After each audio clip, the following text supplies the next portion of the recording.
पिछली बार wave velocity, particle velocity और slope का रिलेशन अपन डेराइव कर चुके हैं।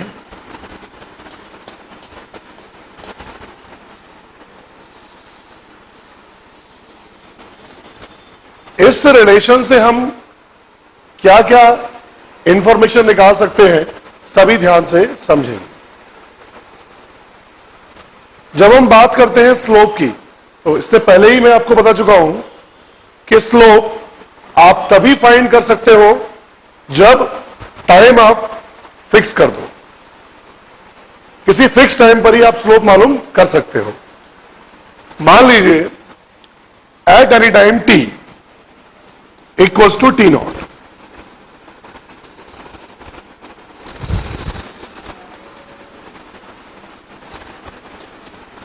वेव का स्नैपशॉट इस तरह से आपने लिया, मतलब फोटो खींच लिया। और बिकॉज अगर आप किसी और टाइम पर खींचोगे तो हो सकता है ये जो है ये अभी क्रस्ट है, ट्रफ के फॉर्म में हो, या ये भी हो सकता है कि ना ये क्रस्ट हो और ना ये ट्रफ हो। मान लीजिए T equals to T nought पर इस तरह का फोटोग्राफ वेव का हमको मिलता है। सब कुछ इस समय बिकॉज टाइम कांस्टेंट है तो ये स्टिल है सब कुछ।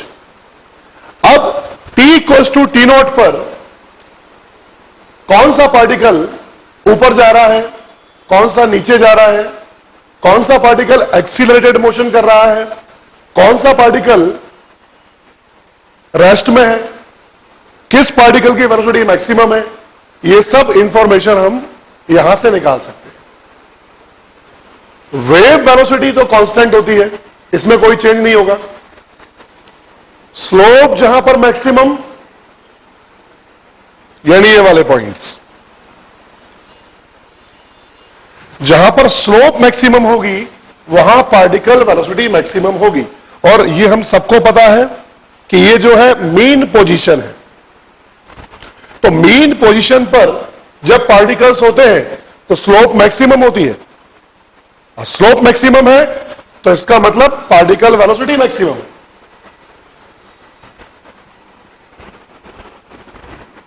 जबकि इन पॉइंट्स पर, क्रस्ट वाले जो पॉइंट्स हैं, यहां पर स्लोप जीरो, तो पार्टिकल वेलोसिटी जीरो होगी।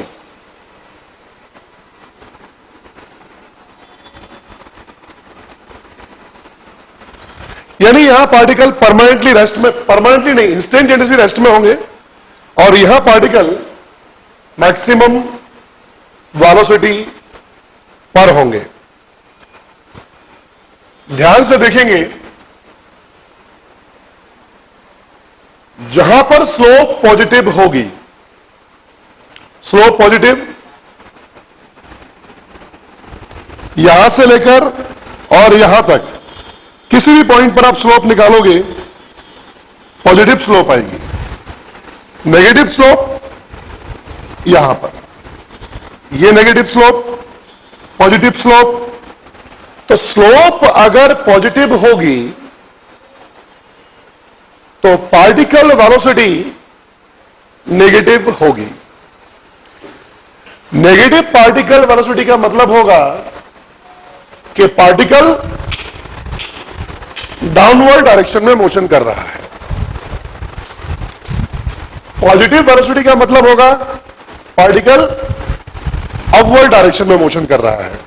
अगर ये ट्रांसवर्स वेव है तो, लॉन्गिट्यूडनल वेव है तो पॉजिटिव वेलोसिटी का मतलब मीन पोजीशन से पॉजिटिव एक्स डायरेक्शन में मेरे को जा रहा है, और नेगेटिव मतलब इस डायरेक्शन में आ रहा है।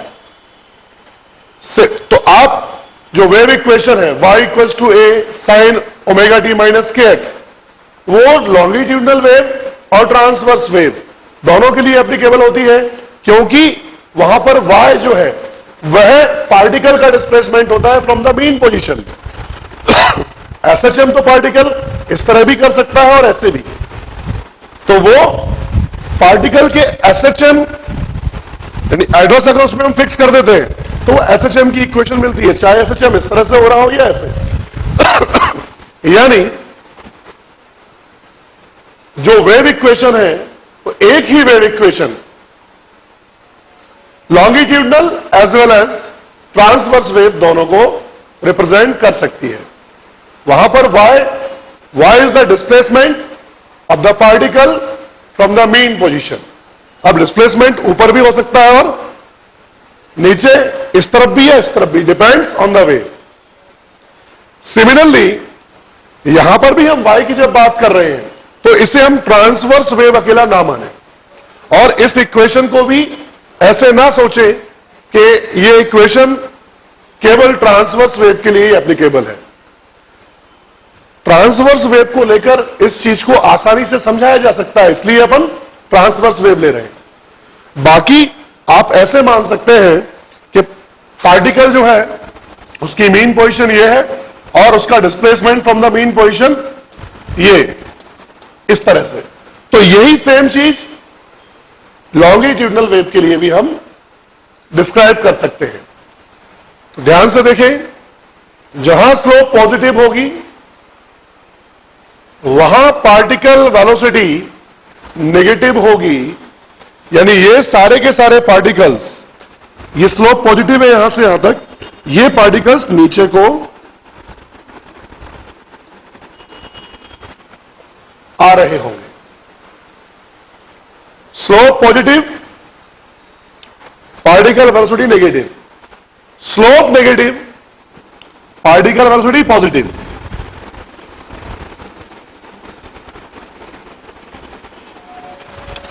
ये सब पार्टिकल्स ऊपर को मोशन कर रहे होंगे।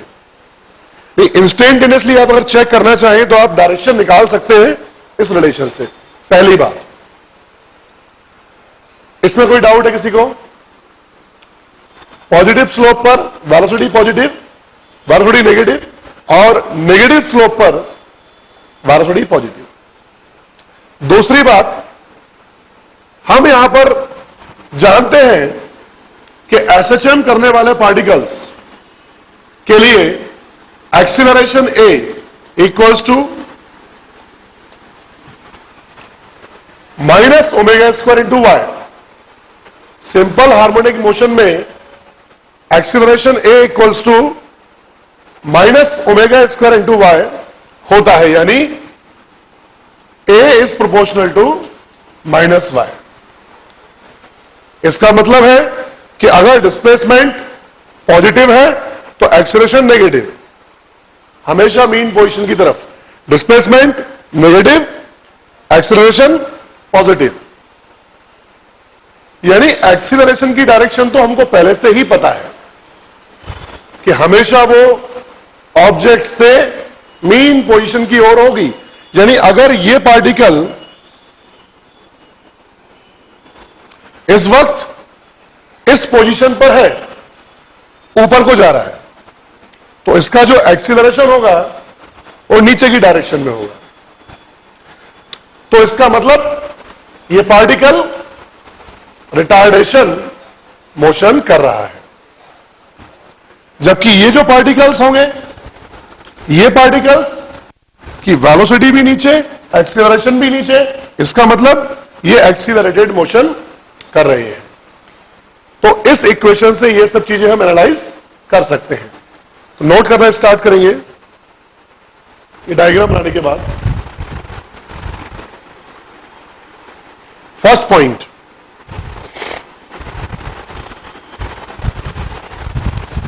Where slope is maximum, where slope is maximum, particle velocity is maximum.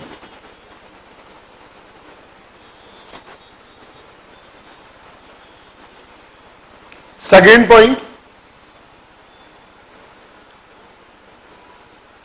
where slope is zero, particle velocity is 0.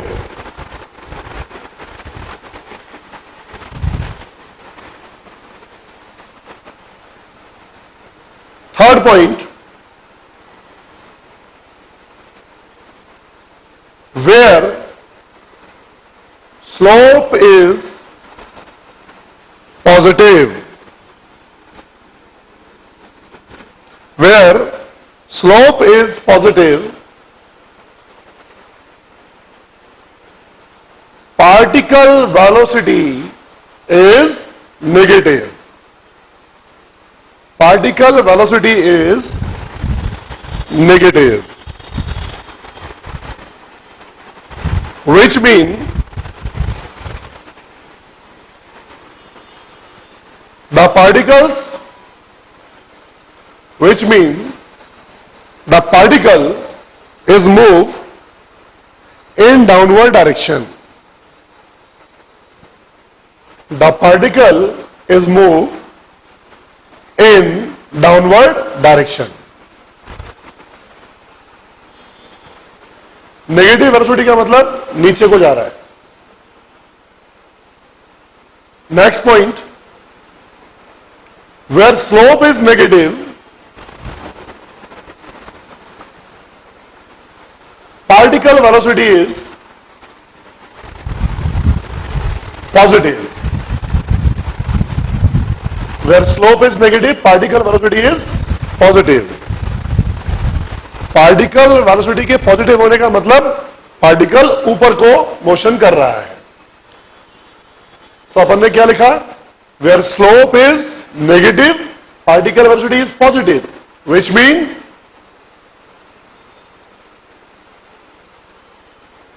the particle is moved in upward direction. The particle is moved in upward direction. तो इस relation से हम किसी time T पर कौन सा particle किस direction में मूव कर रहा होगा यह मालूम कर सकते हैं. एक बात, किस पार्टिकल की वेलोसिटी ज्यादा होगी, किसकी कम, किसकी सेम होगी, यह भी हम मालूम कर सकते हैं. अगर आपको बोल दिया गया कि सेम वेलोसिटी, तो हम देख सकते हैं कि सेम पोजीशन पर ये और ये पार्टिकल जो है, इन पार्टिकल्स की वेलोसिटी का रिलेशन होगा. अगर ये 3 मीटर पर सेकेंड ऊपर को है तो ये 3 मीटर पर सेकेंड, एक ऊपर एक नीचे.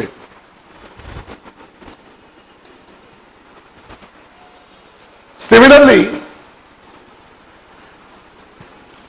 बिल्कुल इसी पोजीशन पे यहां पर अगर एक पार्टिकल लोगे तो 3 मीटर पर सेकेंड ऊपर की तरफ मिलेगी, और ये जो पार्टिकल होगा उसका 3 मीटर पर सेकेंड नीचे की तरफ. जहां पर स्लोप सेम होगी, क्योंकि ये तो सेम है, इस पॉइंट पर जो स्लोप है वही स्लोप आपको यहां इस पॉइंट पर मिलेगी. तो same slope, same velocity. Same velocity यानी सेम फेस में ऑसिलेट करने वाले पार्टिकल्स, जैसा हम पहले भी समझ चुके हैं. इसके बाद नेक्स्ट एग्जाम्पल के थ्रू समझेंगे.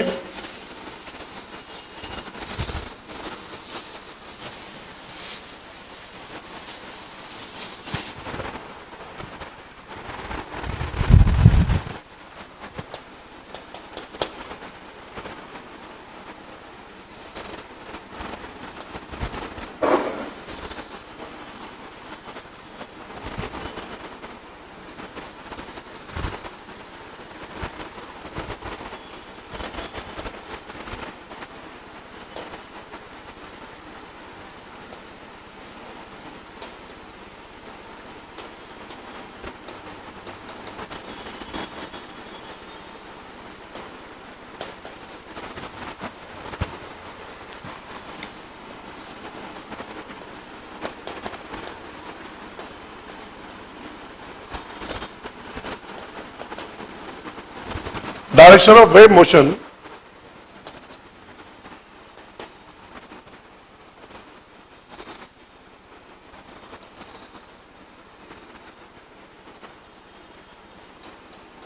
Column 1 column 2 match the column. ध्यान से देखें,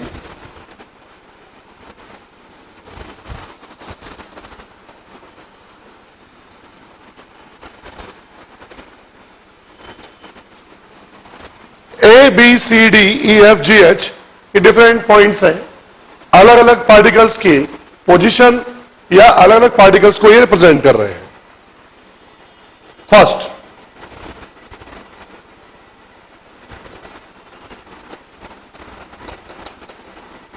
maximum velocity,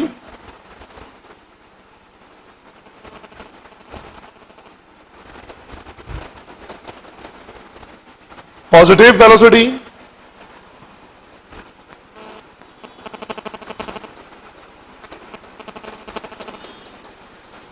negative velocity,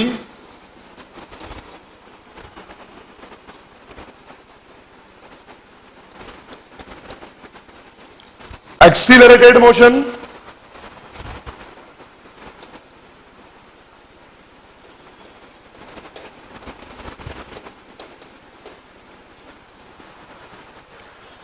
retardation motion.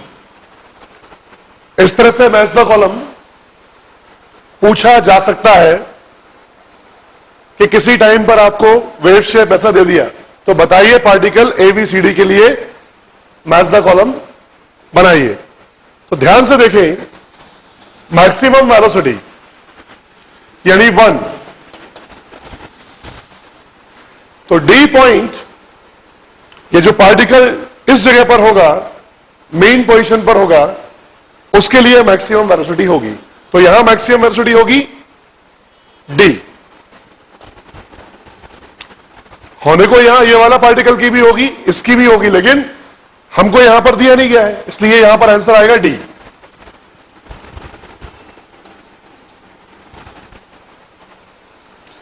Positive velocity, जहां slope negative, negative slope C point पर है, डी पॉइंट पर है, ई पॉइंट पर है।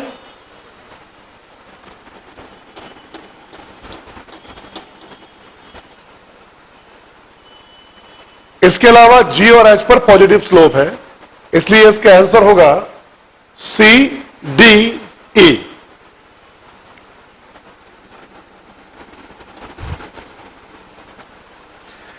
Accelerated motion, third, negative slope, negative velocity. Negative velocity कहां होगी? जहां पॉजिटिव स्लोप होगी। पॉजिटिव स्लोप ए पॉइंट पर है,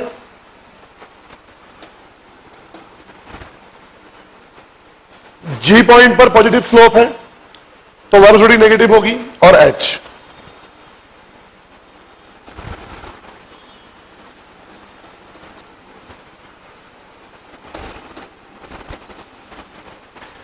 एक्सीलरेटेड मोशन,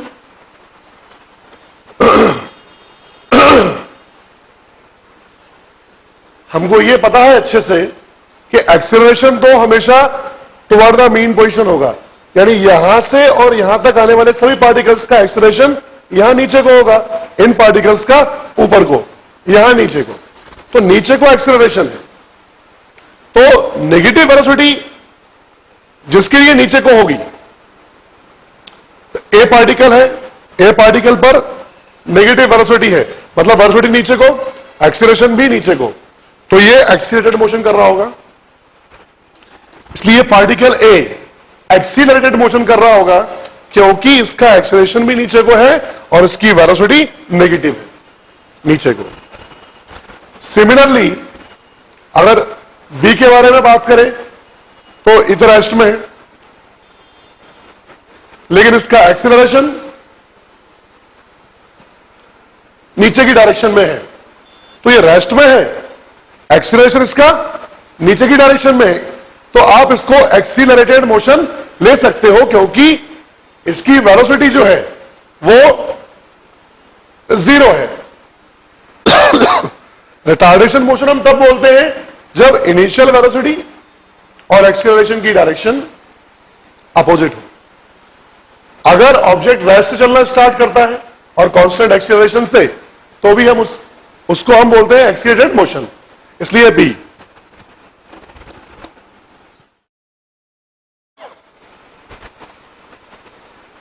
डी जो पार्टिकल है इसका एक्सेलेरेशन 0 होगा क्योंकि मीन पोजीशन पर है, डिस्प्लेसमेंट 0 है। सी जो पार्टिकल है ऊपर को जा रहा होगा, एक्सेलेरेशन नीचे को। ई वाला पार्टिकल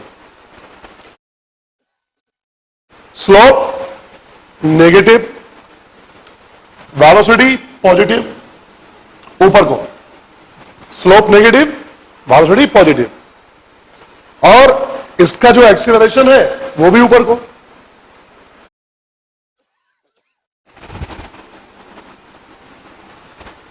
ये भी एक्सीलरेटेड मोशन कर रहा होगा। एफ सेम बी जैसा। G slope positive, velocity negative. Velocity इसकी नीचे है, एक्सीलरेशन ऊपर। H slope positive, velocity negative. ये जो कंडीशन इसकी है वो सेम, एच और ए एक ही है।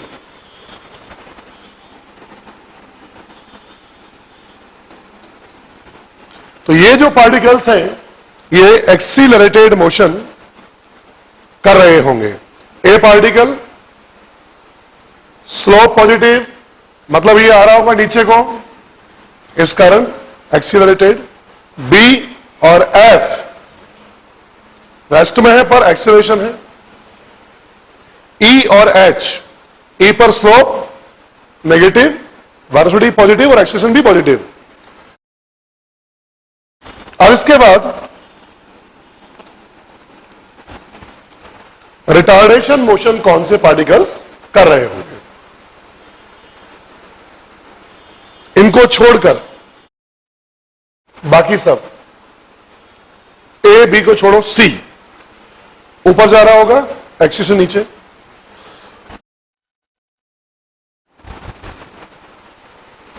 इसके अलावा जी, ये यहां पर स्लोप पॉजिटिव है तो वेलोसिटी नेगेटिव होगी, और जबकि एक्सेलेरेशन ऊपर को। तो it is the answer.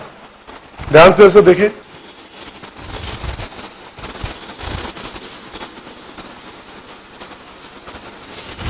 Speed of transverse wave, speed of transverse wave in a stretched string, speed of transverse wave in a stretched string।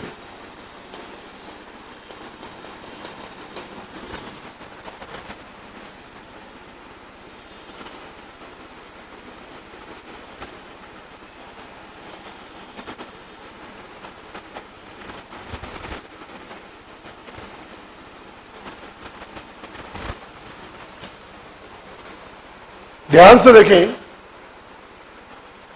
Transverse wave किसी stretched string में किस तरह से आगे बढ़ती है, उसकी स्पीड का फॉर्मूला क्या होता है। मान लीजिए इस पर एक छोटा सा एलिमेंट है जिसका मास dm है, और वेव जो है अगर v स्पीड से आगे जा रही है तो इसकी इंस्टेंटेनियस स्पीड v इस डायरेक्शन में v होगी, क्योंकि पार्टिकल की वेलोसिटी अलग बात है। पार्टिकल की वेलोसिटी तो चेंज होती रहती है, पर वेव स्पीड कभी भी चेंज नहीं होती। तो इस पार्टिकल में, अच्छा ध्यान से कुछ चीजें और समझें तो आपको ज्यादा अच्छे समझ में आएगा। जैसे इस पार्टिकल की मैं बात कर रहा हूं, और कोई पार्टिकल चूज नहीं किया गया, इसी पार्टिकल को हमने यहां पर चूज किया है, इसके पीछे कारण है।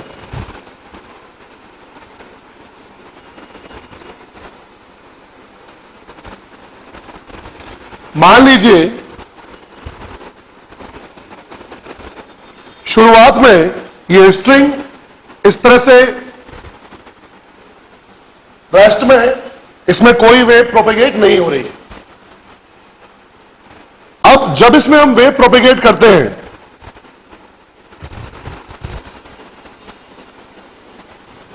तो इसके अलग अलग हिस्से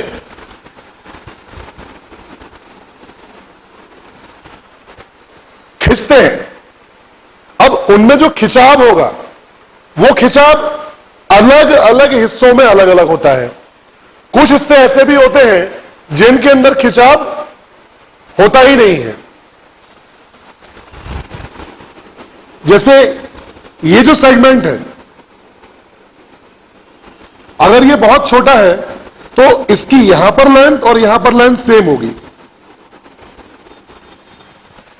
तो इसके अंदर हम खिंचाव जो लेंगे वो 0 आएगा। सबसे ज्यादा एलोगेशन होता है इस वाले हिस्से का। अब जरा ध्यान से देखें,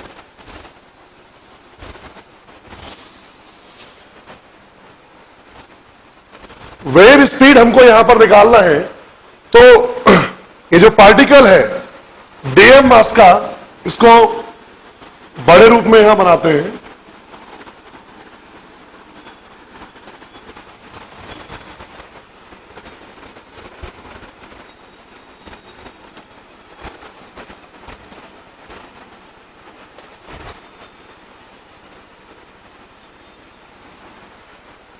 इस छोटे से डीएम मास के जो एलिमेंट है, इस डीएम मास के एलिमेंट को हम इस समय इंस्टेंटेनियस ऐसा मान सकते हैं कि ये सर्कुलर मोशन कर रहा है।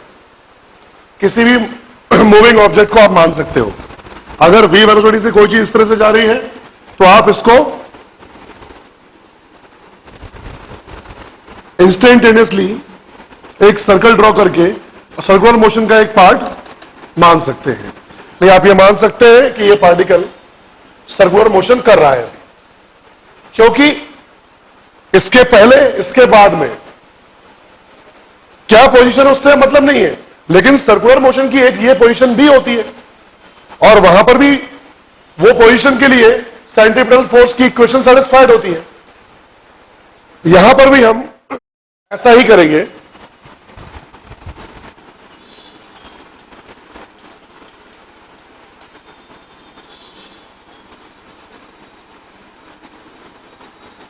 इस डीएम मास के एलिमेंट की एंगुलर विड्थ मान लीजिए थीटा है, 2 थीटा सिमेट्री के लिए। थीटा इस तरफ, थीटा इस तरफ। टेंशन T, क्योंकि यहां भी टेंशन होगा।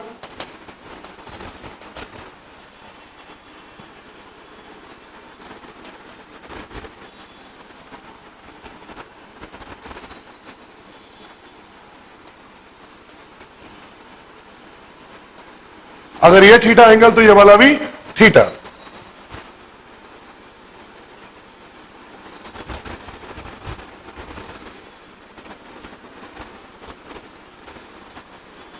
क्योंकि हमको पता है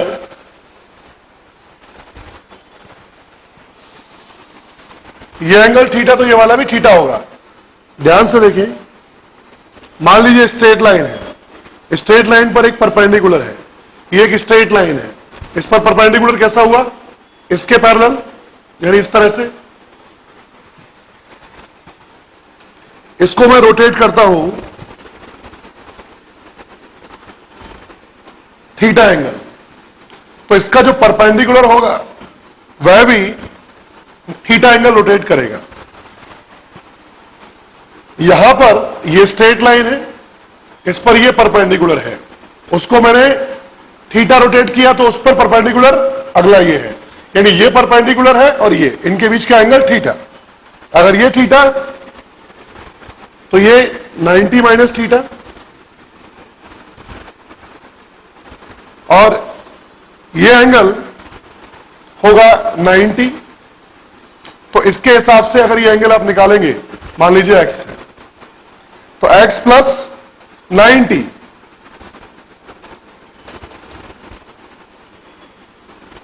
plus 90 minus theta equals to पूरा 180। तो x बराबर थीटा, यानी ये अगर थीटा होता है तो ये वाला भी थीटा होगा।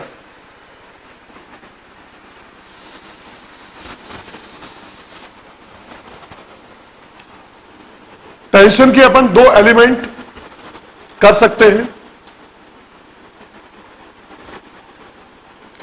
That is T cos theta, T sine theta,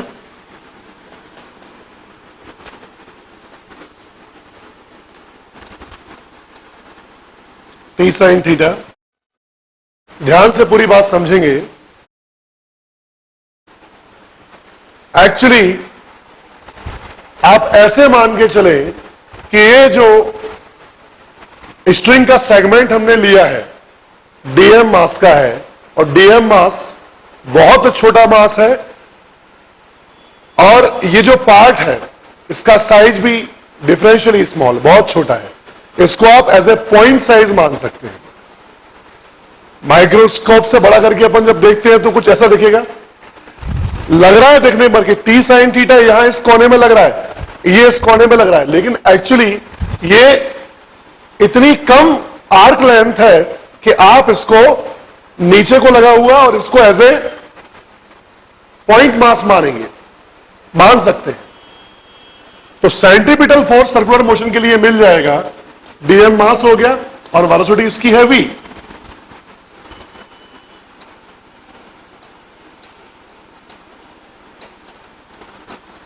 centripetal force होगा 2t साइन थीटा। यहां पर 2 थीटा लेना इसलिए फायदेमंद है कि सिंपल इक्वेशन आती है, अदरवाइज यहां पर अगर आप थीटा लेते तो थीटा बाई टू दोनों तरफ आता। Dm V square by are.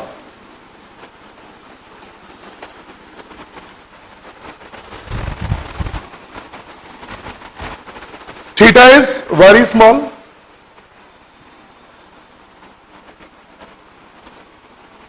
So it is equals to 2t theta. अब dm की वैल्यू यहां पर रख सकते हैं हम। मान लीजिए let mu is mass per unit length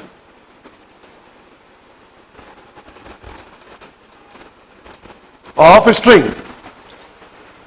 इस स्ट्रिंग के यूनिट लेंथ का मास म्यू है, तो डीएम इक्वल्स टू आ जाएगा लैम्डा इंटू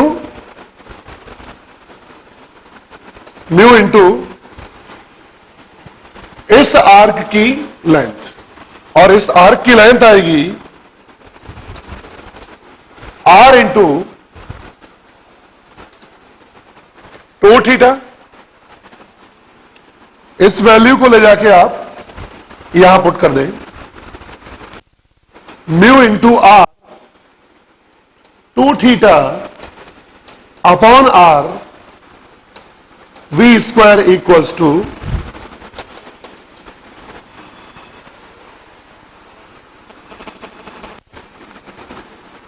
आर से आर कैंसिल, 2 थीटा से 2 theta cancel, and final answer is v square equals to t by mu, or v equals to under root t by mu. It is the speed of transverse wave in stretched string.